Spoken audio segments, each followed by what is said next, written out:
আসসালামু আলাইকুম। এখন শুনবেন সংবাদ শিরোনাম।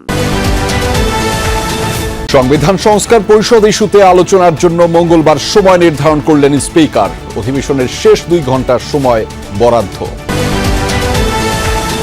তেল সংকটে বন্ধ হয়ে গেছে অনেক পাম্প, কমছে না গ্রাহক অপেক্ষা।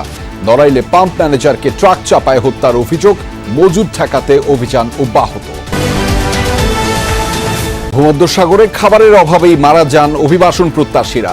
দালালদের নির্দেশে মরদেহ ফেলা হয় সাগরে, জীবিতদের ফেরানোর চেষ্টা চলছে। তো জাতিক আইনের শাস্তি হোক বা বাংলাদেশি আইনের শাস্তি হোক, তাদেরকে শাস্তি আইন প্রথমে আনতে হবে। আওয়ামী লীগ আমলে 8 বছর দেয়া হয়নি হামের টিকা, জানালেন স্বাস্থ্যমন্ত্রী। প্রাদুর্ভাব রুখতে বরাদ্দ দেয়া হলো 604 কোটি টাকা। কাল রাজশাহীতে পাঠানো হচ্ছে 4টি ভেন্টিলেটর। আসসালামু আলাইকুম। এতক্ষণ শুনছিলেন সংবাদ শিরোনাম, এখন শুনবেন বিস্তারিত। সংবিধান সংস্কার পরিষদের অধিবেশন ডাকা নিয়ে বিরোধী দলের নোটিশের উপর 31 মার্চ 2 ঘন্টা আলোচনার সূচি ঠিক করেছে জাতীয় সংসদ। এর আগে অধিবেশনের শুরুতে গণভোট ও জুলাই সনদ বাস্তবায়নে আলোচনার জন্য সংসদের নোটিশ দেয় বিরোধী দলীয় নেতা ডাক্তার শফিকুর রহমান।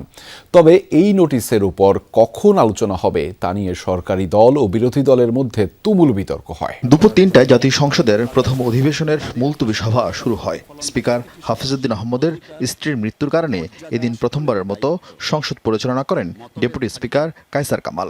শুরুতেই প্রশ্নোত্তর পর্বে সংসদীয় এলাকার সমস্যা ও সরকারের উন্নয়ন পরিকল্পনা জানতে চান সংসদ সদস্যরা। বাংলাদেশের সর্ববৃহৎ জলপ্রপাত মাধবকুণ্ড সূচি অনুযায়ী ৭১ বিধিতে এরপর আলোচনা শুরু হওয়ার কথা থাকলেও বিরোধী দলীয় নেতা ডাক্তার শফিকুর রহমান জুলাই সনদ ও গণভোট বাস্তবায়ন নিয়ে আলোচনার জন্য স্পিকারের কাছে দেওয়া নোটিশ নিয়ে কথা বলার সুযোগ চান, যা নিয়ে আপত্তি তোলেন সরকার দলীয় চিফ হুইপ। সংবিধান সংস্কার পরিষদের অধিবেশন আহ্বান প্রসঙ্গে এই বিষয়টি আলোচনার জন্য উত্থাপিত হলো। আপনি আলোচনার জন্য মঞ্জুর করবেন। তারকা চিহ্নিত প্রশ্ন এবং ৭১ বিধি এটা শেষ হওয়ার পরেই আমরা যে কোনো বিষয়ে আলোচনা উত্থাপন করব। পরে স্পিকার বিধি অনুযায়ী দিনের শেষ ভাগে এ নিয়ে আইনমন্ত্রী ও স্বরাষ্ট্রমন্ত্রীকে বক্তব্য দেওয়ার সুযোগ দেন। বিরোধী দলীয় নেতার নোটিশকে অবৈধ বলে আখ্যায়িত করেন তারা। মুলতবি প্রস্তাবের বিষয় লেখছে সাম্প্রতিক ও জরুরি জনগুরুত্বপূর্ণ একটি সুনির্দিষ্ট বিষয় সম্পর্কে আলোচনা করার জন্য এই সংসদের কাজ এখন মুলতবি করা হোক। নোটিশ তো দিতে পারবেন আপনি জরুরি গুরুত্বপূর্ণ বিষয়ে, জরুরি জনগুরুত্বপূর্ণ বিষয়ে নোটিশ দিতে গেলে তো আপনাকে অন্য বিষয়ে যেতে হবে, বিধি 68-এ যেতে হবে। নোটিশটাই তো বৈধ হয় নাই, আপনি বৈধভাবে আগে নোটিশ দিতে বলেন। যদি ধরে উনি রাইটলি 62-তে উনি বলছেন, তাহলে উনি শুধু ওনার প্রস্তাবটা উত্থাপন করতে পারবেন।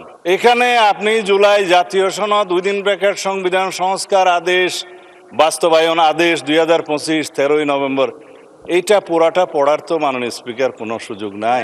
সাবজেক্ট আলোচনার জন্য মাননীয় স্পিকার আপনি একটি সময় নির্ধারণ করে দেন এবং এই 4টি বই, বাংলাদেশের সংবিধান, জুলাই সনদ, এই বাস্তবায়ন আদেশ এবং গণভোট অধ্যাদেশ, এই কয়েকটি কপি অবশ্যই থাকতে হবে। জানিয়ে তাৎক্ষণিকভাবে উত্তেজনা দেখা যায় সংসদে। 3 দিনের মধ্যে নোটিশ নিষ্পত্তির বিধান থাকায় ডেপুটি স্পিকার মঙ্গলবার আলোচনার জন্য সময় নির্ধারণ করেন। এর বিরোধিতা করেন স্বরাষ্ট্রমন্ত্রী।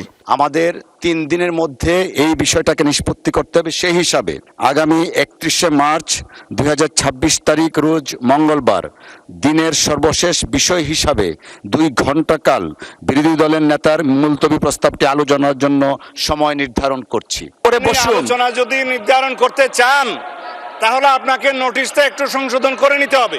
এর প্রতিবাদ জানান বিরোধী দলের এমপিরা। শেষ পর্যন্ত স্পিকার নিজের সিদ্ধান্তে অনড় থাকেন। আপনারা বসুন, মাননীয় স্বরাষ্ট্রমন্ত্রী আপনি বসুন, মাননীয় সংসদ সদস্যগণ আপনারা বসুন। My decision has been প্রনাউন্সড। রাজধানী জুড়ে আজও জ্বালানি তেলের জন্য ফিলিং স্টেশনগুলোতে অপেক্ষায় ছিল দীর্ঘ লাইন। পর্যাপ্ত সরবরাহ না পাওয়ায় গ্রাহকদের অনেকেই ফিরেছেন তেল ছাড়াই। পাম্প কর্তৃপক্ষ বলছে ডিপো থেকে সরবরাহ কম হওয়ায় দ্রুতই শেষ হচ্ছে জ্বালানি। এদিকে অবৈধ মজুদ ঠেকাতে সরকার প্রতিটি পাম্পে একজন মনিটরিং কর্মকর্তা রাখার নির্দেশনা দিলেও রাজধানীর কোনো পাম্পেই তাদের দেখা মেলেনি। ভরদুপুরে অপেক্ষায় চালক, বন্ধ গাড়ির চাকা, পাম্পে নেই তেলের মজুদ। সকাল থেকেই এমন ভোগান্তির চিত্র রাজধানীর বিভিন্ন ফিলিং স্টেশনে। এক পাম্প থেকে অন্য পাম্পে ঘুরেও চালকরা জানেন না কখন আসবে তেল। তেল সংকটে ভেস্তে দিনের পরিকল্পনা।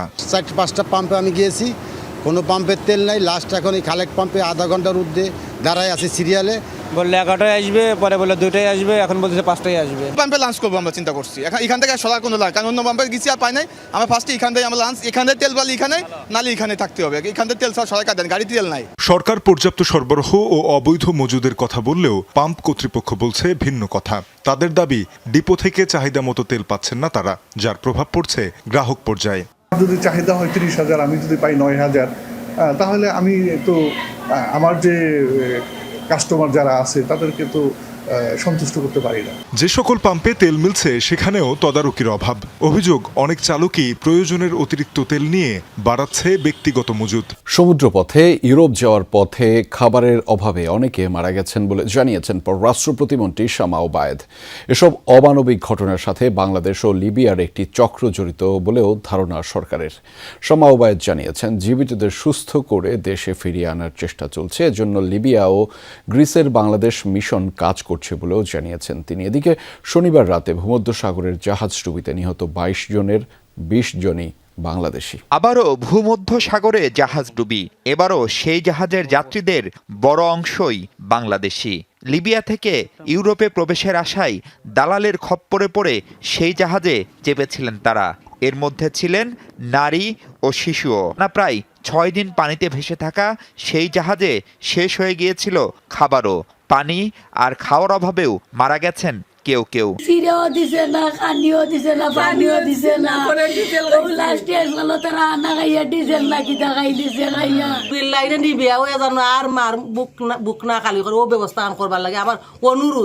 জীবিত উদ্ধার হওয়ারা জানান, পচা গন্ধের জন্য অনেকের লাশ সমুদ্রে ফেলেও দিয়েছে দালালরা। এসব অমানবিক ঘটনার সত্যতা পেয়েছে বাংলাদেশ। তারা হয়তো ভেবেছিল 1-2 দিনে তারা পার হয়ে যাবে, কিন্তু লেগেছে 6 থেকে 7 দিন, এবং 6 থেকে 7 দিনের খাবার তাদের সাথে ছিল না, পানি ছিল না, কিছুই ছিল না। অমানবিক অবস্থায় তারা কিছু ওখানে লোকজনকে, তারা ওখানে জাহাজ যারা মারা গিয়েছিল তাদেরকে ফেলে দেওয়া হয়েছে। আজ দিলে তারা পাল্লা দিতে কইছে গেইমের লাগি তুই টাকা আন 7.5 লাখ। নিহতদের অধিকাংশই বাংলাদেশি। এর মধ্যে সুনামগঞ্জেরই 10 জন, যাদের পরিচয়ও নিশ্চিত করা গেছে। ভাগ্য বদলের আশায় জমি জামা সর্বস্ব বেচে তাদের অনেকেই দালাল ধরে যেতে চেয়েছিলেন ইতালি। পাসপোর্ট বানাইয়া রে সাহেব রে 5 জায়গায় জমা দিলাম রে। বেশিয়া গরু বেশিয়া আর কিছু লাভও টাকা চাই না, শীতবারে আসরে বাদিনে টাকা দিছি। শোকাহত এসব পরিবার এখনো জানে না কবে কিভাবে ফেরত পাবেন স্বজনের মরদেহ। সরকার বলছে, উদ্ধার হওয়া বাংলাদেশিদের কিভাবে ফেরানো যায় তা গুরুত্ব পাচ্ছে বেশি। এখন তারা একটা প্রসেসের মধ্যে ঢুকে গেছে। এখন ওই গ্রিসের যারা সংশ্লিষ্ট যারা আছে, তাদের ওই সরকারের কিছু নিয়মকানুন মেনে তাদেরকে কিভাবে ক্যাম্পের সাথে যোগাযোগ করা যায়, তাদেরকে ফিরিয়ে আনার কি ব্যাপার, হসপিটালে যারা আছে তাদের কি ব্যাপার, সেটা একটু আমাদের সময় লাগবে।